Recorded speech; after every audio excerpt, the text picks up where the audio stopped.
مسجد کے امام صاحب کی بیٹی محرم میں ایسا بھی کیا گناہ کرتی تھی کہ 10 محرم کی رات جب وہ دنیا سے رخصت ہو گئی، اس کا جنازہ اس قدر بھاری ہو گیا، اس کی قبر میں وہ ہولناک عذاب آیا کہ دفنانے والے بھی وہیں قبرستان میں گر پڑے اور توبہ استغفار کرنے لگے۔ دوستو، ہم میں سے بہت سے لوگ ایسے ہیں جو اپنے بچوں کو زہر کی پڑیا اپنے ہی ہاتھوں سے کھول کر دیتے ہیں کہ بچہ کھا لو، اور یہ وہ زہر ہے جو ہر گھر میں موجود ہے، اور ہماری اولادیں اسی زہر کی وجہ سے دین سے دوری اختیار کر رہی ہیں۔ ہماری آپ سے ایک ہی گزارش ہے، اس عبرت ناک واقعہ کو آخر تک ضرور دیکھیں۔ ہو سکتا ہے اس واقعہ کو سننے کے بعد ہماری زندگیاں بدل جائیں۔ قاری عبداللہ مسجد کے امام تھے۔ ان کی 3 بیٹیاں تھیں، تینوں اول درجے کی بدتمیز، بد زبان اور بد اخلاق تھیں۔ قاری عبداللہ اپنی بیٹیوں کو سمجھانے کی کوشش کرتے، لیکن بیٹیاں آگے سے جواب دیتی کہ بس کرو ابا، آپ تو پرانے زمانے کے ہو گئے ہو، اللہ کا واسطہ ہمیں کھل کر اپنی زندگی کو جینے دو۔ ان لڑکیوں کی ماں بھی کچھ کم نہ تھی، وہ بھی اپنے شوہر عبداللہ کو کہتی، جوان جہان بیٹیاں ہیں، کیوں تم ہر وقت ان کو نوکا ٹوکی کرتے رہتے ہو؟ قاری عبداللہ افسوس بھری نگاہوں سے بیوی کو دیکھ کر کہتے، اے اللہ کی بندی، سمجھاؤ اپنی بیٹیوں کو، کل کو ہمیں بہت کچھ برداشت کرنا پڑ جائے گا، ان کو بیانا بھی ہے، اگر ان کی یہی حرکتیں رہیں تو رشتے کہاں سے آئیں گے؟ قاری عبداللہ کی بیوی فوراً بولی، آج کل ماڈرن زمانہ ہے، جیسے میرے ماں باپ نے چپ کر کے مجھے تیرے پلے باندھ دیا، ایسا میں ہرگز ہونے نہیں دوں گی۔ میری بیٹیاں خود لڑکے پسند کریں گی اور خود شادیاں بھی کر لیں گی، تمہیں ان کی فکر نہیں ہونی چاہیے۔ یہ بات سنتے ہی قاری عبداللہ کی آنکھوں میں آنسو آ گئے اور کہنے لگے، خود کے پسند کیے ہوئے رشتے کبھی کامیاب نہیں ہوتے۔ جو بیٹیاں اپنی مرضی کر لیتی ہیں ان کو شوہروں کی بہت بہت اذیتیں برداشت کرنا پڑتی ہیں، کیونکہ انہوں نے اپنی مرضی کی ہوتی ہے۔ اتنا بولنے کے بعد وہ روتے ہوئے مسجد کی جانب چل پڑے اور راستے میں یہی سوچتے جا رہے تھے کہ نہ جانے میری بیٹیوں کے لیے اچھے رشتے کیوں نہیں آ رہے، شاید میں غریب ہوں اس لیے مجھے کوئی نہیں پوچھتا، اور میری بیٹیاں دن بدن حد سے گزرتی جا رہی ہیں، ہر کوئی مجھے یہی تانا دے کر گزر جاتا ہے کہ تیری بیوی نے ان کی اچھی پرورش نہیں کی، جیسی وہ خود ہے ویسی بیٹیاں۔ قاری عبداللہ کو جتنی بھی مسجد سے تنخواہ ملتی، اس کی بیوی 1 روپیہ بھی بچا کر نہ رکھتی، وہ سارے پیسے فضول خرچی میں اڑا دیتی، کچھ گھر کا راشن اور کچھ بیٹیوں کی نجائز خواہشات کو پورا کر دیتی۔ قاری عبداللہ کی بیٹیاں سارا دن دروازے کی تانک جھانک میں گزارتی، یا پھر موبائل پر فضول ٹائم گزارتی، یا ٹی وی کے آگے بیٹھی رہتی۔ آج جمعہ کا دن تھا اور 9 محرم تھا۔ قاری عبداللہ نے آج مسجد میں کربلا کا بیان کیا۔ مسجد میں بیٹھے تمام لوگ آنسو بہانے لگے۔ پھر قاری عبداللہ نے لوگوں کو بتایا کہ ان دنوں میں سوگ منانا چاہیے، نہ کہ نئے کپڑے پہننے چاہیے، پانی ضائع نہیں کرنا چاہیے، باقاعدگی سے 5 وقت کی نماز ادا کرنی چاہیے، کیونکہ نواسۂ رسول نے نماز کی خاطر اپنی جان دے دی لیکن نانا کے دین کو بچایا۔ وہیں پر بیٹھے ایک شخص نے قاری عبداللہ سے کہا، قاری صاحب، آپ تو ہمیں نیکی کی باتیں بتا رہے ہو، کبھی اپنے گھر میں بھی جھانک کر دیکھو، آپ کی بیٹیاں کیا کرتی پھر رہی ہیں، ان کو بھی سمجھایا کرو، ان کی حرکتوں کا اثر ہمارے بچوں پر کیا پڑے گا، ان کو تو محرم کا بھی لحاظ نہیں۔ تم لوگوں کے گھر سے ٹی وی پر چلنے والے گانوں کی آوازیں اس قدر گونج رہی ہوتی ہیں کہ لوگ نماز پڑھنے والے بھی اپنے گھروں میں پریشان ہو جاتے ہیں۔ یہ بات سن کر قاری عبداللہ نے اپنا سر نیچا کیا، وہ جانتے تھے اس کی بیٹیاں یہی حرکتیں کر رہی ہیں۔ ان کی آنکھوں سے آنسو بہنے لگے، کاش میری بیٹیاں ایسی نہ ہوتی اور مجھے آج مسجد میں بیٹھ کر یہ الفاظ سننے نہ پڑتے۔ جب خطبہ ختم ہوا تو قاری عبداللہ مسجد سے نکلے اور اپنے گھر کی طرف چل پڑے۔ چلتے چلتے راستے میں ان کا پاؤں پھسلا اور وہ کچڑ میں گر گئے، ان کے سر کی پگڑی زمین پر گر گئی۔ ارد گرد لوگ جمع ہوئے اور قاری عبداللہ کو فوراً اٹھایا، پانی پلایا۔ جب طبیعت تھوڑی سی سنبھلی تو وہ گھر آ گئے، لیکن جب گھر میں قدم رکھا تو انہوں نے گھر میں جو ہوتا دیکھا ان کے قدموں تلے سے زمین کھسک گئی۔ ان کی آنکھوں سے چمچم آنسو بہنے لگے کہ آج 9 محرم ہے اور میری بیٹیوں کی یہ حرکتیں۔ انہیں بہت زیادہ غصہ آیا کیونکہ ٹی وی کی فل آواز نے قاری عبداللہ کا گھر میں استقبال کیا۔ قاری عبداللہ کو ٹی وی اور بیہودہ رقص سے سخت نفرت تھی، اور وہ بھی خاص طور پر محرم کے دنوں میں وہ بہت زیادہ پرہیزگاری کرتے، لیکن بیٹیوں کے ہاتھوں وہ مجبور ہو چکے تھے کیونکہ بیٹیاں ان کی ایک بھی بات نہیں مانتی تھی، آگے سے ایک کی 4 سناتی تھی۔ ابھی بھی وہ ٹی وی میں مگن تھی۔ قاری عبداللہ زور سے کھانسے، لیکن ان بیٹیوں کو ذرا بھی پرواہ نہ تھی کہ ہمارا باپ گھر آ چکا ہے۔ وہ اس قدر ٹی وی میں مگن تھی، گھر بکھرا ہوا تھا۔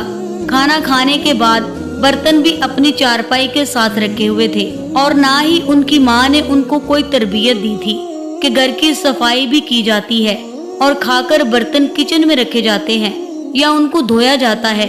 قاری عبداللہ نے ادھر ادھر نظر دوڑائی اور سوچنے لگے، 3 جوان بیٹیاں گھر میں موجود ہونے کے باوجود میرے گھر کا یہ حال ہو گیا، کباڑ خانہ لگ رہا ہے۔ گرمی کے دن تھے اور قاری عبداللہ تھکے ہارے ایک چارپائی پر بیٹھ گئے، لیکن بیٹیوں نے ایک نظر بھی باپ کی طرف نہ دیکھا کہ ہمارے باپ کو پانی کی ضرورت ہو سکتی ہے۔ کسی بیٹی نے پانی نہ پوچھا، انہوں نے خود ہی دھیرے دھیرے اپنے کانپتے ہاتھوں سے پانی پیا اور کمرے میں چلے گئے، اور کمرے میں جا کر کیا دیکھتے ہیں، ان کی بیوی بھی موبائل میں گھسی ہوئی ہے۔ قاری عبداللہ نے بیوی کو سلام کیا، لیکن بیوی نے موبائل میں نظریں گاڑے رکھی اور منہ مروڑتے ہوئے سلام کا جواب دیا۔ قاری عبداللہ ان کی حرکتوں سے بہت زیادہ تنگ آ چکے تھے۔ وہ صبر سے چارپائی پر لیٹ گئے، لیکن کمرے سے آنے والی آوازوں نے انہیں بے حد پریشان کر دیا کیونکہ ٹی وی کی آواز بہت ہی زیادہ تھی۔ کچھ دیر بعد ظہر کی اذان ہونے لگی، لیکن ٹی وی کی آواز اپنے عروج پر تھی۔ قاری عبداللہ نے اپنی بیٹیوں کو آواز دی اور بولا کہ بیٹیوں، ٹی وی کی آواز کم کر دو، اذانیں ہو رہی ہیں، لیکن بیٹیوں نے اس بات پر کوئی توجہ نہ دی۔ قاری عبداللہ غصے میں اٹھے اور ٹی وی کا ریموٹ غصے سے زمین پر پٹکا اور ٹی وی کا سوئچ نکال دیا۔ اچانک کے اس دھماکے سے تینوں بیٹیاں حیران ہو گئیں۔ سب سے چھوٹی بیٹی فوراً اٹھی اور اکڑ کر بولی، ابا تمہیں کیا تکلیف ہے؟ کیوں ہماری خوشی برداشت نہیں ہوتی؟ اگر گھر سے باہر جائیں تب بھی باتیں کرتے ہو، دروازے پر کھڑی ہو جائیں تب بھی باتیں بناتے ہو، اگر ہم ٹی وی دیکھ رہے ہیں تو اب بھی تمہیں تکلیف ہو رہی ہے۔ قاری عبداللہ پھر نرم لہجے میں اپنی بیٹی سے مخاطب ہوئے اور کہنے لگے، بیٹی اذان کا احترام کرو، محرم کا مہینہ ہے، محرم کا احترام کر لو۔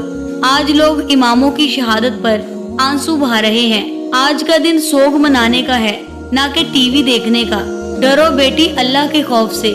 امام حسین نے نماز کی خاطر سجدے میں سر کٹا دیا اور تم لوگ اذان کا احترام بھی نہیں کر رہی ہو۔ لیکن قاری عبداللہ کی بیٹی غصے سے ہڑبڑاتی ہوئی آگے بڑھی، اس نے باپ کو دھکا دیا۔ قاری عبداللہ چارپائی پر گرے۔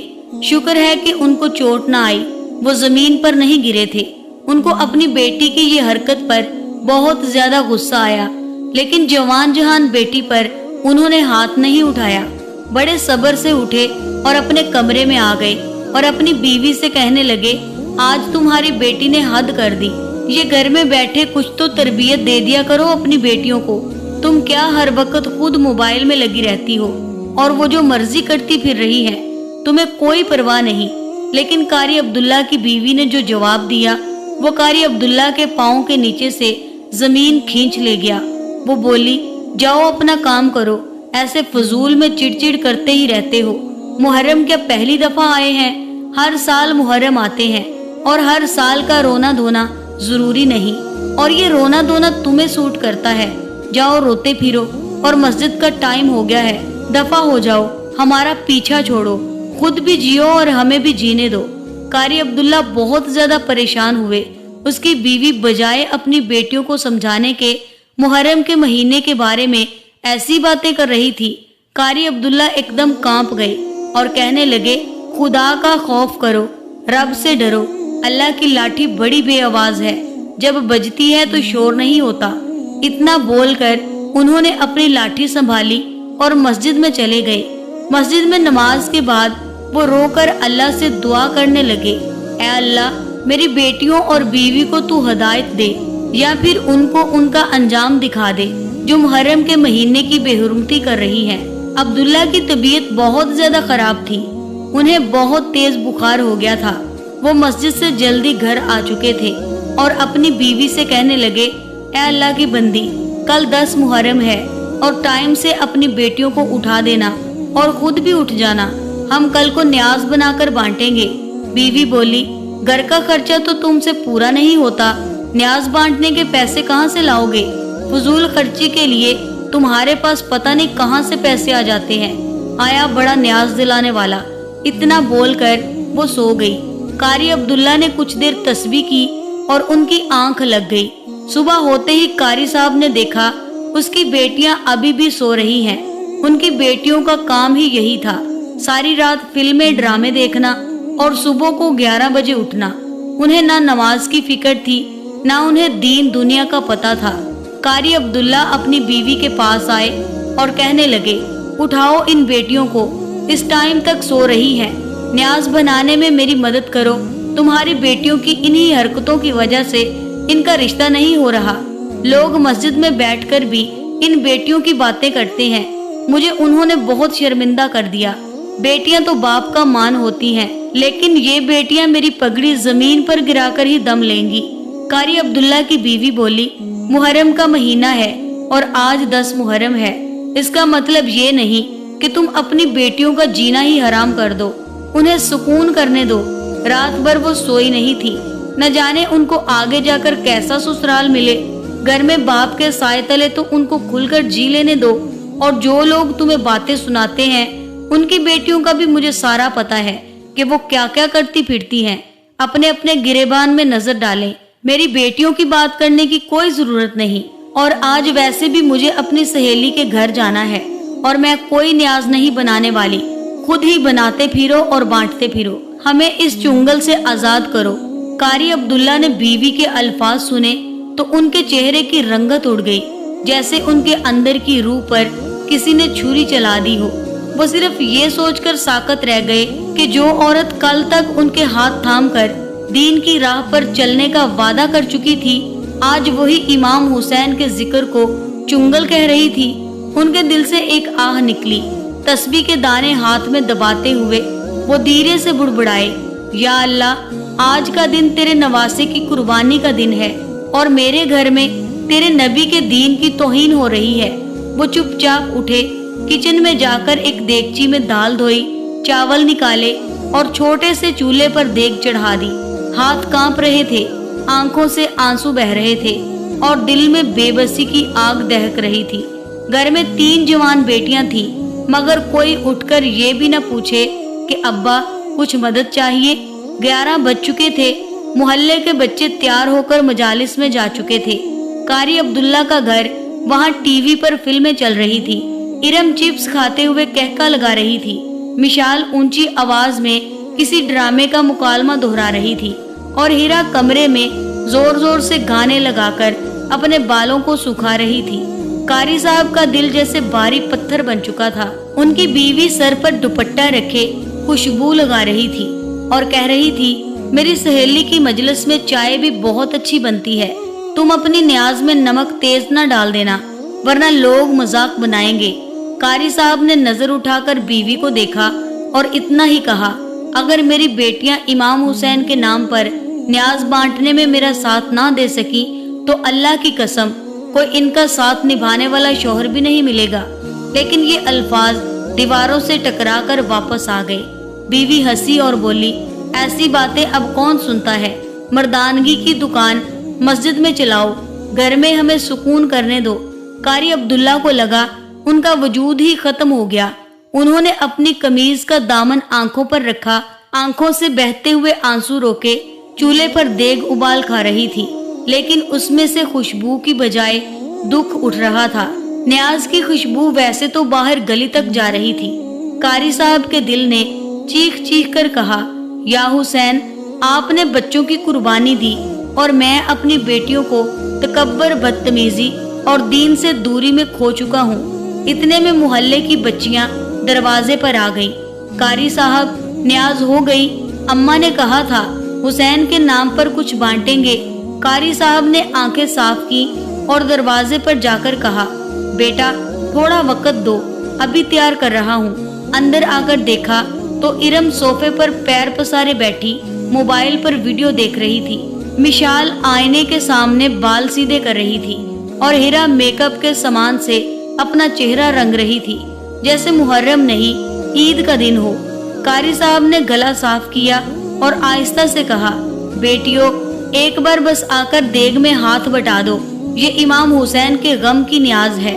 تمہیں ماں کی مجلس پسند ہو سکتی ہے لیکن باپ کی تڑپ بھی کبھی مت بھولو۔ ارم نے ایک نظر دیکھا اور کہا، ابو پلیز ڈرامہ بند کریں، ہم اتنے بورنگ کاموں کے لیے پیدا نہیں ہوئی۔ مشال نے کہا، نیاز بنانا ہے تو شوق سے بنائیں، ہمارے فیس ماسک خراب نہ کریں۔ ہیرا نے ہنستے ہوئے کہا، ابا کی باتوں سے لگا جیسے ہم کربلا کے میدان میں ہیں۔ قاری صاحب کے جسم نے کانپنا شروع کر دیا اور وہ وہیں بیٹھ گئے، زمین پر گیلے فرش پر۔ قرآن کے حافظ، محلے کے امام، بیوی اور بیٹیوں کے بیچ ایک اجنبی۔ وہ خاموش ہو گئے اور صرف اتنا کہا، اللہ گواہ ہے میں نے اپنی بیٹیوں کو دین کی روشنی دینا چاہی، اگر یہ اندھیرے میں ڈوب گئیں تو اب ذمہ دار میں نہیں۔ یہ دن عاشورہ ہے اور یہ میرے لیے یوم غم ہے۔ میری بیٹیوں کے ایمان کا جنازہ نکل چکا ہے۔ دیگ اب تیار تھی مگر اس میں خوشبو نہیں، آنسو تھے۔ قاری صاحب نے چپ چاپ نیاز نکالی، چھوٹی پلیٹوں میں بھری اور اکیلے گلی میں نکل گئے، یہ سوچتے ہوئے کہ جس گھر میں امام حسین کے غم کو سمجھنے والا نہ ہو وہاں روٹی کی قدر، پانی کی پیاس اور بیٹی کی عزت کبھی قائم نہیں رہتی۔ قاری عبداللہ جب نیاز بانٹ کر گھر میں داخل ہوا تو اس کی دو بیٹیاں بڑی گھبرائی ہوئی کمرے کے باہر بیٹھی تھی۔ انہیں یہ بھی نہ پتا تھا کہ باپ یہ سب دیکھ رہا ہے۔ اتنے میں سب سے چھوٹی بیٹی ایک لڑکے کے ساتھ کمرے سے باہر نکلی۔ آج اس نے کمرے میں اپنے عاشق کو بلا کر بے حیائی کی تمام حدیں پار کر دی۔ اسے 10 محرم کا بھی لحاظ نہ رہا اور نہ ماں باپ کی عزت کا۔ جب قاری عبداللہ نے اس لڑکے کو کمرے سے باہر نکلتے ہوئے دیکھا تو حیران ہو گئے۔ آگے بڑھ کر لڑکے سے کچھ پوچھنا چاہا لیکن وہ لڑکا وہاں سے بھاگ گیا۔ قاری عبداللہ فوراً اپنی چھوٹی بیٹی کے سامنے آئے اور کہنے لگے، یہ لڑکا کون تھا اور کمرے میں تیرے ساتھ کیا کر رہا تھا؟ کیا تو نے شرم و حیا بیچ کھائی؟ 10 محرم کے دن جب روزہ حسین پر فرشتے بھی ننگے پاؤں جاتے ہیں، تم نے میرے گھر کو بے حیائی کا اڈا بنا دیا۔ ہیرا کی آنکھوں میں کوئی ندامت نہ تھی، جیسے وہ اس سب کی عادی ہو اور یہ سب پہلی بار نہ ہوا ہو، بلکہ وہ آگے سے ہنستی تھی۔ تو قاری صاحب یہ دیکھ کر غصے سے پاگل ہو گئے۔ ان کی بیٹی کہنے لگی، بابا پلیز یہ 10 محرم، 12 ربیع الاول، 27 رجب، یہ سب آپ جیسے مولویوں کے ڈرامے ہیں، ہمیں اپنی زندگی جینے دیں۔ آپ کو کتنی بار پہلے بھی بول چکے ہیں، آپ کو جو سمجھنا ہے سمجھیں۔ قاری صاحب نے کانپتے ہاتھوں سے دروازے کی چوکھٹ پکڑی اور اتنا ہی کہا، تو نے آج میری قبر کھود دی ہے۔ جس بیٹی کو چادر اڑائی، جسے تلاوت کی آغوش میں پالا، اس نے میری ہی غیرت کی چادر پھاڑ دی۔ تو نے 10 محرم کے دن میرے گھر کو فحاشی کی دلدل بنا دیا۔ بیٹا تم نے زنا کے داغ سے بھی برا داغ مجھ پر لگایا، ماں باپ کی حرمت روند دی ہے۔ اور اتنے میں دروازہ کھلا، شمیم بیگم مٹک مٹک کر اندر آئی، ہاتھوں میں چائے، کمر پر دوپٹہ ڈالا، بال کھلے، خوشبو سے مہکتا وجود، اور قاری صاحب کو تپتے ہوئے دیکھ کر کہنے لگی، اب پھر کیا قیامت آ گئی؟ میری بیٹیوں کو سانس تو لینے دو، یہ عمر ہی ایسی ہے۔ کیا تم نے مجھے جوانی میں دروازے پر کھڑا دیکھ کر پسند نہیں کیا تھا کیا؟ وہی تو عمر تھی۔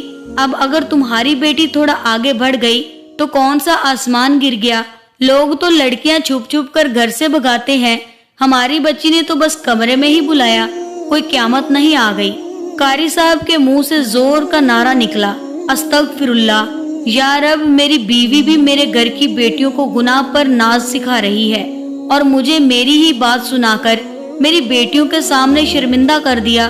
پھر وہ بولے، اے گھٹیا عورت، میں تمہیں پسند ضرور کرتا تھا لیکن کوئی فحاشی نہیں پھیلائی، فوراً اپنی ماں کو بتا کر تمہارے گھر رشتہ بھیجا اور عزت سے بیاہ کر تمہیں اپنے گھر لے آیا۔ میں نے کوئی ایسا کام نہیں کیا جس سے تمہاری یا تمہارے ماں باپ کی عزت پر کوئی آنچ آتی۔ شمیم بیگم نے کہکا لگایا اور کہا، او مولوی اتنا نہ جھل، یہی زمانہ ہے، پرانی باتیں چھوڑ، آج کل لڑکیوں کو آزادی چاہیے۔ پردے اور پگڑی سے ان کا دم گھٹتا ہے، اور قاری عبداللہ زمین پر گر پڑے، سجدے میں دونوں ہاتھوں سے زمین پیٹتے ہوئے چیخ مار کر بولے، یا اللہ، میری بیوی مجھے بے غیرت بنانے پر تلی ہوئی ہے، میری بیٹی مجھے قبر میں شرمندہ کر گئی اور میں زندہ ہوں۔ یا اللہ، اگر تو دیکھ رہا ہے تو انصاف کر، اس گھر میں تو اب تیرا دین دفن ہو چکا ہے، یہ دیواریں گواہ رہیں، میں تجھ سے انصاف مانگتا ہوں۔ اس کے بعد ایک خاموشی چھا گئی، ایک ایسا سناٹا جیسے فضا بھی ڈر گئی ہو۔ بیٹیاں گھبرا کر اندر چلی گئیں اور شمیم بیگم نے شانے اچکاتے ہوئے کہا، چلو بھائی، ڈرامہ ختم، ابا کی طبیعت پھر خراب ہو گئی، میں تو جا رہی ہوں آرام کرنے کے لیے۔ لیکن جو ہونے والا تھا وہ سب کی سوچوں سے بالاتر تھا۔ اللہ کے ہاں دیر ہے، اندھیر نہیں، اور جس دن کربلا کے پیاسوں کو آسمان نے روتے دیکھا، اس دن کسی باپ کے آنسو بھی بے اثر نہیں ہوتے۔ قاری عبداللہ روتے ہوئے اپنے کمرے میں چلے گئے اور پچھتانے لگے، کہنے لگے، اے کاش آج میں نے اپنے ماں باپ کی مرضی سے شادی کی ہوتی تو ایسی بیوی مجھے نہ ملتی اور مجھے ایسے دن دیکھنے نہ پڑتے۔ لیکن صحن میں تینوں بیٹیاں پھر سے ٹی وی پر گانے چلا کر بیٹھ گئیں۔ عشاء کی اذان کا وقت ہو چکا تھا۔ قاری عبداللہ کمرے سے باہر نکلے تو انہوں نے جو کچھ دیکھا، ان کے قدموں تلے سے زمین کھسک گئی۔ ان کی بڑی بیٹی گانے چلا کر ٹی وی کے سامنے بےہودہ قسم کا رقص کر رہی تھی۔ اس نے تنگ لباس پہنا ہوا تھا اور بغیر دوپٹے کے وہ جسم کا انگ انگ ہلا رہی تھی۔ یہ سب دیکھ کر قاری عبداللہ شرمندہ ہو گئے اور گھر سے نکل پڑے اور مسجد میں آ کر بیٹھ گئے۔ نماز پڑھنے کے بعد بھی ان کا گھر جانے کو دل نہیں کر رہا تھا، کیونکہ گھر تو بے حیائی کا اڈا بن چکا تھا۔ وہ مسجد کے ایک پلر سے ٹیک لگائے بیٹھے تھے، آنکھوں سے آنسو ٹپک رہے تھے۔ اتنے میں محلے کا ایک آدمی ہانپتا کانپتا قاری عبداللہ کے پاس آیا۔ قاری عبداللہ نے فوراً اس سے پوچھا، کیا بات ہے بیٹا، اتنا گھبرائے ہوئے کیوں لگ رہے ہو؟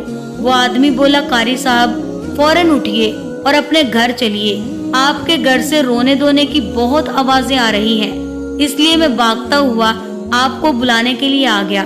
قاری عبداللہ جلدی سے اٹھے اور اپنے گھر آئے، اور اب کیا دیکھتے ہیں، عورتیں ان کے گھر پر جمع ہو چکی ہیں۔ انہوں نے فوراً عورتوں کو ایک سائیڈ کیا اور جلدی سے آگے بڑھے تو کیا دیکھتے ہیں، ان کی بیوی رو رہی ہے اور بڑی بیٹی چیخ چیخ کر اپنے آپ کو نوچ رہی تھی اور یہی شور کر رہی تھی، اماں ہر طرف اندھیرا چھا چکا ہے اور مجھے کچھ دکھائی نہیں دے رہا۔ قاری عبداللہ نے فوراً اپنی بیٹیوں سے پوچھا کہ اسے کیا ہوا ہے، یہ کیوں اتنا تڑپ کر روئے جا رہی ہے، اپنے آپ کو نوچ کیوں رہی ہے؟ تو اس کی بیٹیوں نے جواب دیا، بابا جب ٹی وی لگا کر یہ ڈانس کر رہی تھی تو اچانک سے زمین پر گر گئی اور اسے تب سے دکھائی نہیں دے رہا، لیکن باپ تو باپ ہی ہوتا ہے۔ قاری عبداللہ نے فوراً اپنی بیٹی کو اٹھایا اور ڈاکٹر کے پاس لے گئے، لیکن ڈاکٹر نے کہا کہ لگتا ہے ان کی آنکھوں کی روشنی پکی پکی چلی گئی ہے، یہ تو کوئی لا علاج مرض لگتا ہے، لہٰذا آپ اسے بڑے ڈاکٹر کے پاس لے جائیں۔ قاری عبداللہ نے اپنی جمع پونجی اکٹھا کی اور اپنی بیٹی کو لے کر فوراً ہسپتال پہنچے، اور سننے کو کیا ملا کہ ان کی بیٹی کی بینائی پکی پکی جا چکی ہے اور دوبارہ اب وہ کبھی دیکھ نہیں پائے گی۔ یہ بات ان کی چھوٹی بیٹی کے کان میں پڑی تو جیسے وہ پاگل ہو چکی ہو اور اپنے آپ کو نوچتے ہوئے کہنے لگی، کالے گھوڑے آ رہے ہیں، کالے جھنڈے لہرا رہے ہیں، وہ مجھے لینے آ رہے ہیں، میں مرنا نہیں چاہتی، میں جینا چاہتی ہوں، ہر طرف تلواروں کی گونج سنائی دے رہی ہے، خون ہی خون ہے، میں مرنا نہیں چاہتی ہوں، لیکن وہ کالے گھوڑے مجھے لے جائیں گے، مجھے بچا لو۔ لیکن اب کچھ نہیں ہو سکتا تھا، ایسے تڑپتے ہی تڑپتے وہ دم توڑ چکی تھی۔ قاری عبداللہ جیسے بھی تھے لیکن تھے تو وہ باپ، وہ اپنی بیٹی کی وفات پر رونا شروع ہو گئے اور اپنی بیٹی کو اٹھایا، میت گھر لے آئے۔ ارد گرد کے محلے دار، رشتے دار سب اکٹھے ہو چکے تھے۔ قاری عبداللہ کی بیٹی کو کفن پہنایا گیا اور جنازے کی تیاری مکمل ہو گئی۔ جب جنازہ اٹھانے لگے تو جنازہ اتنا وزنی ہو گیا کہ کوئی بھی مرد اٹھا نہیں پا رہا تھا۔ سب حیران تھے کہ جنازہ اتنا وزنی کیوں ہو گیا۔ مسجد کے دوسرے امام حیران تھے اور قاری عبداللہ سے کہنے لگے کہ عبداللہ صاحب، آپ کی بیٹی ایسا بھی کون سا گناہ کرتی تھی جو اس کا جنازہ اٹھ ہی نہیں رہا۔ قاری عبداللہ کے ہونٹ کانپنے لگے، آواز حلق میں پھنس گئی، سانس دھیمی ہو گئی اور آنکھوں میں آنسو اتنی شدت سے بھرنے لگے کہ ان کی پلکیں لرزنے لگی۔ انہوں نے سر جھکایا، امام صاحب کی آنکھوں میں نہیں دیکھا اور پھر آہستہ سے بولنا شروع کیا۔ مولانا صاحب، میں خود گناہگار ہوں، لیکن میری بیٹی نے تو اس گھر کی دیواروں کو وہ سب کچھ دکھایا جو شاید کربلا کے دشمنوں نے بھی نہ کیا ہو۔ محرم کے دنوں میں جب ہم حسین کی پیاس کو یاد کرتے تھے تو وہ کولڈ ڈرنک سے گلے تر کر رہی تھی۔ جب میں مجلس کا ذکر کرتا وہ کہکے لگاتی، جب قرآن کی تلاوت کی آواز گونجتی وہ ٹی وی پر فلم کے گانے چلا دیتی، اور کل رات جب عاشورہ کی رات تھی، جب فرشتے بھی ادب سے زمین پر اترتے ہیں، اس وقت میری بیٹی نے کپڑے بدن سے اتار کر بےہودہ ناچ کیا، ٹی وی کو سامنے رکھ کر، اور وہ بھی میرے سامنے۔ اور جب میں برداشت نہ کر کے مسجد چلا گیا تو اسی رات اس پر اللہ کا قہر نازل ہوا، اس کی آنکھوں کی روشنی گئی، اور پھر اگلی بیٹی جو سب کچھ دیکھ رہی تھی اس پر بھی خوف نازل ہوا۔ وہ چیخ چیخ کر کہہ رہی تھی کہ کالے گھوڑے اسے لینے آ رہے ہیں۔ امام صاحب، میری بیٹی محرم کے دنوں کو فیشن کا سیزن سمجھتی تھی۔ وہ سیاہ لباس امام حسین کے غم کے لیے نہیں، اپنی نمائش کے لیے پہنتی تھی۔ وہ کہتی تھی محرم کا مہینہ بوریت والا مہینہ لگتا ہے، اور پھر میرے گھر میں عاشورہ کے دن، جس دن بی بی سکینہ کو تازیانے مارے گئے، اسی دن میری بیٹی نے عاشق کو اپنے کمرے میں بلا کر وہ سب کچھ کیا جسے بیان کرتے ہوئے بھی شرم آتی ہے۔ امام صاحب، یہ جنازہ صرف میری بیٹی کا نہیں، یہ جنازہ میری غیرت کا ہے، میری تربیت کا ہے، میرے صبر کا ہے، اور اللہ نے آج ہمیں یہ سبق دے دیا کہ جو حسین کے غم کا مذاق بنائے گا وہ عزت کے ساتھ دفن نہ ہوگا۔ مولانا صاحب، میری بیٹی کی زبان پر کبھی استغفار نہ آیا، کبھی قرآن کی تلاوت نہ سنی، اس نے کبھی وضو نہ کیا، محرم کی حرمت کو پاؤں تلے رونگ کر اپنی مرضی کی آزادی کو دین سمجھ لیا، اور میں خاموش رہا۔ میری شرافت نے سب برباد کر دیا۔ بس یہی میری سب سے بڑی غلطی تھی۔ شاید میری خاموشی مجھے جہنم کی طرف لے گئی۔ یہ سن کر پورا مجمع ساکت ہو گیا، عورتیں رونے لگی، مردوں نے سروں پر ہاتھ رکھ لیے، کچھ لوگوں کی زبان سے بے اختیار استغفر اللہ نکلا، اور امام صاحب نے خاموشی سے قرآن اٹھایا، جنازے کے سرہانے رکھا اور کہا، یہ قرآن وہ کتاب ہے جو عزت دیتی ہے، لیکن جو اس کے اصولوں کو بھلا دے وہ ذلت کی ایسی قبر میں دفن ہوتا ہے جسے زمین بھی قبول نہیں کرتی۔ جب قاری عبداللہ نے اپنی شرمندگی اور بیٹی کے گناہوں کا ذکر مکمل کیا تو مجمع خاموشی سے سن رہا تھا، جیسے فضا بھی رک گئی ہو۔ امام صاحب کے ہاتھ میں موجود قرآن لرزنے لگا اور آنکھوں سے آنسو ٹپکنے لگے۔ وہ کچھ لمحے خاموش رہے، پھر آہستہ سے بولے، قاری صاحب، جو کچھ آپ نے بیان کیا وہ تو گناہ ہے، بلکہ گستاخی ہے اس مہینے کی جسے امام حسین نے اپنے خون سے مقدس بنایا۔ لیکن یہ بھی تو بتائیے، آخر اس کی میت کا وزن اس قدر کیوں ہے کہ چار مرد بھی نہیں اٹھا پا رہے؟ قاری عبداللہ کی آنکھیں نم تھی، لب کپ کپاتے ہوئے بولے، مولانا صاحب، جب میری بیٹی زندہ تھی تو محرم کے دنوں میں ٹی وی پر گانے لگاتی تھی، جب میں قرآن کھولتا وہ ریموٹ سے آواز اور اونچی کر دیتی تھی، مجلس کے وقت وہ سوشل میڈیا پر مذاق اڑاتی تھی، وہ کہتی تھی ماتم، ذکر، بی بی سکینہ کی بے پردگی، یہ سب اوور ایکٹنگ ہے۔ مولانا صاحب، یہ وہ زبان تھی جو امام حسین کے غم کو ہنسی کا سما سمجھتی تھی، اور آخری دن وہ عاشورہ کی رات جب میں مسجد میں تھا وہ اپنے کمرے میں ٹی وی آن کر کے ناچ رہی تھی، اتنا بے حیائی سے کہ فرشتے بھی منہ موڑ لیں، اور اسی لمحے وہ اندھی ہو گئی۔ لیکن اس کا جنازہ شاید اسی بے حیائی کا بوجھ لیے ہوئے ہے۔ انسان کو رہتے وقت میں توبہ کر لینی چاہیے، ورنہ موت کا کوئی بھی پتہ نہیں۔ یہ ایسی ایمرجنسی کال ہے جو ہر شخص کو سننی پڑتی ہے، اس سے کوئی بھی انکار نہیں کر سکتا۔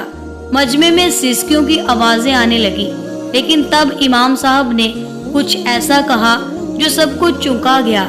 قاری صاحب، کیا وہ ٹی وی اب بھی موجود ہے جس پر وہ دن رات اماموں کی توہین سناتی رہی؟ قاری صاحب نے آہستہ سے سر ہلایا۔ امام صاحب نے کہا، پھر سنو، جیسے تمہاری بیٹی نے اپنی بے حیائی میں اس سکرین کو شریک رکھا، ویسے ہی اب تمہیں اسے بھی شریک کرنا ہوگا، ورنہ یہ جنازہ زمین تک نہیں پہنچے گا، کیونکہ یہ لاش نہیں، یہ گناہوں کا بوجھ ہے۔ لوگوں نے حیرت سے ایک دوسرے کو دیکھا، لیکن پھر قاری صاحب نے چپ چاپ گھر کا رخ کیا۔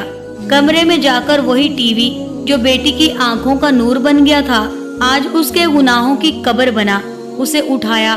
2 آدمی آگے بڑھے، انہوں نے اس سکرین کو وہی رکھا، میت کے ساتھ، جنازے کے ساتھ، اور وہ منظر جو کسی نے نہ دیکھا تھا، وہ اس دن سب نے دیکھ لیا۔ جیسے ہی وہ ٹی وی لاش کے قریب رکھا گیا، جنازہ ہلکا ہو گیا، اتنا ہلکا جیسے کوئی پر ہو۔ 4 آدمی آرام سے اسے اٹھا سکے۔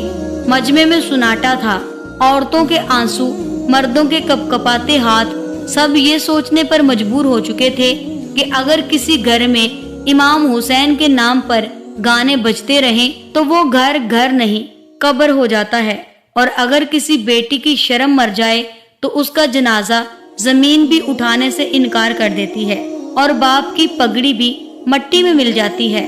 قبرستان کا سفر شروع ہوا۔ جنازہ اور ٹی وی ساتھ ساتھ، ایک نشان، ایک عبرت، ایک ہولناک مثال، اور لوگ کہتے جا رہے تھے، یہ وہ ہے جو محرم کو مذاق سمجھتی تھی، اور یہ وہ ہے جس نے حسین کے غم پر گانے چلائے تھے۔ دیکھو کیسا جنازہ ہے جسے خود اس کا باپ روتا ہوا لے جا رہا ہے، اور زمین اب بھی شاید رحم نہ کرے۔ قبرستان میں عجب خاموشی طاری تھی، جیسے سب نے سانس روک رکھی ہو۔ سورج ڈلنے کو تھا اور ہواؤں میں ایک عجیب سی بوجھل گھٹن محسوس ہو رہی تھی۔ جنازہ اب ہلکا ہو چکا تھا، لیکن اس کے ساتھ ہی رکھا گیا وہی ٹی وی ایک ایسا گناہوں کا مجسمہ لگ رہا تھا جو گویا پوری دنیا کو چیخ چیخ کر کہہ رہا ہو کہ یہی وہ چیز ہے جس نے ایک باپ کی غیرت کو دفن کیا، ایک بیٹی کی آنکھوں کی روشنی چھینی اور محرم کے تقدس کو روندا۔ قاری عبداللہ خود اپنی بیٹی کا جنازہ لے کر قبر کے قریب پہنچے۔ لوگ دور دور کھڑے تھے، کوئی آگے بڑھنے کو تیار نہ تھا۔ قبر پہلے سے تیار تھی، لیکن جیسے ہی میت اور ٹی وی کو قبر کے کنارے رکھا گیا، وہاں کھڑے قبر کھودنے والے مزدور کانپ کر پیچھے ہٹ گئے۔ ایک نے لرزتی آواز میں کہا، قاری صاحب، قبر سے عجیب بدبو آ رہی ہے، لگتا ہے جیسے زمین اندر سے سڑ چکی ہو، یہ کوئی عام قبر نہیں ہے۔ قاری صاحب نے دل پر پتھر رکھا اور اللہ کے حضور ہاتھ اٹھا کر دعا کی، یا اللہ، اگر میری بیٹی نے تیری حرمت کو پامال کیا تو یہ تیری زمین ہے، تیری عدالت ہے، جو تو چاہے فیصلہ فرما، یہ میرے رب کا معاملہ ہے۔ ابھی یہ الفاظ ان کے لبوں پر ہی تھے کہ اچانک زمین میں ہلکی سی لرزش ہوئی، جیسے زمین خود کپکپا رہی ہو۔ پھر دفتن قبر کے اندر سے سانپوں کی ایک جھاڑ نکل آئی، سیاہ چکنے موٹے سانپ جو ٹی وی کی طرف لپکے، جیسے وہ جانتے ہوں گناہ کی اصل جڑ کیا ہے۔ عورتوں کی چیخیں بلند ہو گئیں، مرد پیچھے ہٹ گئے، اور قاری عبداللہ خود گھٹنوں کے بل بیٹھ گئے۔ وہی بیٹی جسے کبھی گود میں جھولا دلایا تھا، آج اس کی لاش کو زمین قبول نہیں کر رہی تھی۔ امام صاحب نے یہ دیکھ کر قرآن کی آیات تلاوت شروع کی اور اعلان کیا، یہ وقت مذاق کا نہیں، عبرت کا ہے۔ یہ واقعہ پوری قوم کے لیے نشان عبرت ہے۔ امام حسین علیہ السلام کے غم پر فیشن کرنے والوں، ان کے مجلسوں پر ہنسنے والوں، ان کے نام پر ڈانس کرنے والوں، دیکھو زمین بھی تمہیں لینے کو تیار نہیں۔ قبر کھودنے والے نے ایک بار پھر کوشش کی، لیکن جیسے ہی لاش کو قبر میں رکھا گیا، سانپ ایک بار پھر نکل آئے۔ اس بار ان کے منہ سے جھاگ نکل رہا تھا اور ان کی حرکت میں شدت تھی۔ لوگوں نے دور سے دیکھا جیسے وہ ٹی وی کو لپٹ کر قبر کے اندر گھسیٹ رہے ہوں۔ قاری عبداللہ نے چیخ کر کہا، دفن کرو، جس سکرین نے ہماری بچیوں کو جلا کر راکھ کیا، اسے بھی ساتھ دفن کرو، شاید یہ ہماری خطاؤں کا کفارہ بن جائے۔ اسی ٹی وی کی وجہ سے میری بیٹیوں کا دین چھن گیا، اور وہ نماز سے دور ہوئی۔ کاش ایسی چیزیں گھر پر نہ ہی ہوں جس سے ہمارے بچوں کی زندگیاں تباہ و برباد ہو رہی ہیں۔ بلاخر جیسے ہی ٹی وی کو مکمل طور پر لاش کے نیچے رکھ کر دفن کر دیا گیا، قبر پرسکون ہو گئی، زمین نرم ہو گئی اور سانپ ایک دم غائب ہو گئے۔ لوگوں کے چہرے سفید پڑ چکے تھے، عورتیں بے ہوش ہو رہی تھی، بچے اپنی ماؤں کے پیچھے چھپ گئے تھے۔ امام صاحب نے زمین پر ہاتھ رکھ کر کہا، یہ نشانیاں ہیں ان لوگوں کے لیے جو غور کرتے ہیں۔ جب بیٹی کی تدفین مکمل ہوئی، قاری عبداللہ گھر لوٹے تو تھکن سے نڈھال تھے، جسم کا ایک ایک انگ ٹوٹ رہا تھا، لیکن دل کا درد اتنا شدید تھا وہ کسی بوجھ سے کم نہ تھا۔ گھر کا دروازہ جیسے قبر کا دروازہ لگ رہا ہو، اور اندر داخل ہوتے ہی ایک عجیب سی خاموشی نے ان کا استقبال کیا۔ وہی گھر جہاں کچھ دن پہلے گانوں کی آوازیں گونجتی تھی، اب وہاں صرف تسبیح کی سرسراہٹ باقی تھی، اللہ کا ذکر ہو رہا تھا۔ ان کی بیوی چادر اوڑھے قرآن لے کر بیٹھی تھی، جو کبھی کہتی تھی بیٹیوں کو جینے کا حق دو، آج وہ خود کہہ رہی تھی، یا اللہ کاش میں نے اپنی بیٹیوں کو وقت پر سنوار لیا ہوتا، کاش میں نے ان کی تربیت قرآن و حدیث کے طریقے پر کی ہوتی، کاش میں نے شوہر کے ساتھ بد زبانی نہ کی ہوتی اور ایک باپ کا ڈر بیٹیوں کی آنکھوں میں رہنے دیا ہوتا۔ ان بیٹیوں کی وجہ سے ان کا باپ مسجد میں لوگوں سے باتیں سن کر شرمندہ ہوتا رہا، اور ہمیں اس بات کی ذرا پرواہ نہ رہی کہ ایک نیک صابر اور پرہیزگار باپ کے دل پر کیا گزرتی ہوگی۔ آج ہمیں سب سمجھ آ گیا تھا۔ ان کی ایک بیٹی جو اب بینائی سے محروم ہو چکی تھی، کمرے کے کونے میں بیٹھ کر رو رہی تھی۔ وہ بار بار آنکھوں پر ہاتھ رکھتی، لیکن سیاہی کے سوا کچھ نہ دکھتا۔ اس نے سسکتے ہوئے کہا، ابا جی مجھے معاف کر دیں، میں سمجھتی تھی دنیا کا حسن ٹی وی، فیشن، سیلفیاں اور دوست یہی سب کچھ زندگی ہے، لیکن حقیقت کا چہرہ تو اندھیرا نکلا۔ میں نے عاشورہ کے دن بھی خدا کو نہ جانا، امام حسین کو نہ پہچانا، اور آج جب سب کچھ چھین گیا تو لگتا ہے اب سب کچھ سمجھ میں آیا۔ قاری عبداللہ آہستہ سے اس کے قریب گئے، اس کے سر پر ہاتھ رکھا اور روتے ہوئے کہا، بیٹی رب چاہے تو اندھی آنکھوں کو بھی بصیرت دے دیتا ہے۔ آنکھوں سے نہ دیکھ سکی تو کیا ہوا، اگر دل دیکھنے لگ جائے تو وہی بینائی ہے جو جنت کے راستے کھول دیتی ہے۔ پھر انہوں نے اپنے ہاتھ میں تسبیح پکڑی اور دونوں بیٹیوں کو سامنے بٹھایا۔ پہلی بیٹی کی قبر سے لوٹے تھے، دوسری اندھی ہو چکی تھی اور تیسری شرمندگی سے نظریں جھکائے کھڑی تھی۔ قاری عبداللہ نے کہا، بیٹیوں دیکھ لو، میں تمہیں کتنا سمجھاتا تھا لیکن تم نے میری ایک بات نہ مانی۔ میں اب مدرسے کا مولوی نہیں رہا، میں اب عبرت کی زندہ مثال ہوں۔ تمہاری ماں اگر قرآن پڑھی ہوتی اور قرآن کے معنی سمجھ جاتی تو شاید یہ دن نہ دیکھنا پڑتا۔ تم اگر محرم کے دنوں میں امام حسین کا نام دل سے لیتی تو آج تمہاری بہن عبرت ناک کفن میں نہ ہوتی۔ اے میری پیاری بیٹیوں، اللہ پاک موت کی مہلت نہیں دیتا، وقت وہ پل میں سب کچھ چھین لیتا ہے۔ پھر وہ بیٹی جو اب تک خاموش کھڑی تھی بولی، ابا جی اب میں وہ بننا چاہتی ہوں جو امام زین العابدین کی بیٹی بنتی۔ اب میں وہ چادر اوڑھوں گی جو بی بی زینب نے کربلا کے بعد بھی نہ چھوڑی۔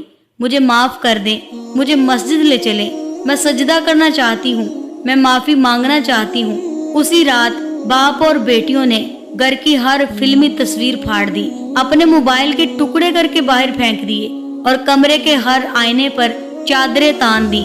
وہ گھر جو کبھی بے حیائی کا گڑھ تھا، اب وہاں لبیک یا حسین کی صدائیں گونجنے لگی۔ بیٹیاں با ادب ہو گئیں، لوگ حیران تھے۔ وہ لڑکیاں جو کبھی شوق لباس میں بازاروں کی زینت تھی، اب سیاہ لباس میں مسجدوں کے گوشوں میں بیٹھی قرآن پڑھتی تھی۔ جو بیٹی اندھی ہو چکی تھی وہ ہر وقت ہاتھ میں تسبیح لیے کہتی تھی، میں اندھی ہوں لیکن اب دل سے امام حسین علیہ السلام کو دیکھتی ہوں، اب وہی میری آنکھوں کا نور ہے۔ اور قاری عبداللہ وہ اب مسجد کے محراب میں کھڑے ہو کر بس ایک خطبہ بولتے، اے لوگو، بیٹیوں کو بی بی فاطمہ الزہرا سلام اللہ علیہا کے نقش قدم پر چلنے والیاں بناؤ، اور گھر میں ٹی وی جیسی منحوسیت سے جتنا بچ سکتے ہو اتنا ہی بچو۔ بچوں کو دور رکھو، دین سکھاؤ، قرآن سکھاؤ، نماز سکھاؤ، ورنہ کل وہ تمہاری عزت کی قبریں کھود دیں گے۔ امام عبداللہ کی بیوی، جن کی آنکھیں سوج چکی تھی، جن کی گود سے جوان بیٹی کا جنازہ اٹھا تھا، اپنے ارد گرد بیٹھی عورتوں کو روتے ہوئے دیکھ رہی تھی۔ اچانک وہ اٹھ کھڑی ہوئی، دوپٹے سے آنسو پونچھے اور لرزتی ہوئی آواز میں کہنے لگی، اے میری بہنوں، آج میری گود اجڑ گئی، آج میرا سینہ ٹھنڈا نہیں، راکھ ہو گیا ہے۔ میری بیٹی گئی، لیکن جاتے جاتے مجھے ایک سبق دے گئی، اور اب میں تمہیں وہی سبق دینا چاہتی ہوں۔ سنو میری بہنوں، اپنے بچوں کو موبائل سے دور رکھو۔ یہ موبائل اگر آج تمہارے بچوں کی ضد بن گیا تو کل تمہارے دل کا روگ بن جائے گا۔ میں تم سے پوچھتی ہوں، اگر تمہارا بیٹا زہر کی پوڑیاں اٹھائے اور ضد کرے کہ وہ اسے کھائے گا تو کیا تم اسے دو گی؟ نہیں نا۔ تو یہ موبائل بھی وہی زہر کی پوڑیاں ہے، فرق صرف اتنا ہے، یہ آہستہ آہستہ مارتی ہے، عزت سے، غیرت سے، دین سے، حیا سے دور کر دیتی ہے۔ میرے ساتھ جو ہوا وہ تمہارے ساتھ نہ ہو۔ محرم کا ادب ہے، امام حسین کا مہینہ ہے، اپنے گھر کو پاک رکھو، بچوں کو علم دو، تربیت دو، ورنہ ایک دن ایسا آئے گا تمہارا بچہ صرف آنکھوں سے اندھا نہیں بلکہ دل سے بھی ہو جائے گا، اور تم ہاتھ ملتی رہو گی، بعد میں پچھتانے کا کوئی فائدہ نہیں۔ یہ کہتے ہوئے وہ دہاڑے مار مار کر رونے لگی، عورتیں بھی رونے لگی، اور سب کے دلوں پر جیسے پتھر پڑ گئے ہوں، اور فضا میں صرف ایک جملہ گونجتا رہا، زہر کی پوڑیا ہو یا موبائل کا زہر، ماں کا انکار ہی اولاد کی زندگی کی ضمانت ہے۔ پیارے دوستو، یہ ایک باپ کی سچی داستان تھی، ایک ماں کی غفلت کی قیمت اور بیٹیوں کی نافرمانی کا انجام، جو نہایت ہی عبرت ناک اور سبق آموز تھا۔ جو آج سن لے وہ کل کے پچھتاوے سے بچ جائے، اور جو نہ سن سکے وہ قبر کے سانپوں سے خود ہی پوچھ لے کہ امام حسین کی حرمت کیا ہوتی ہے۔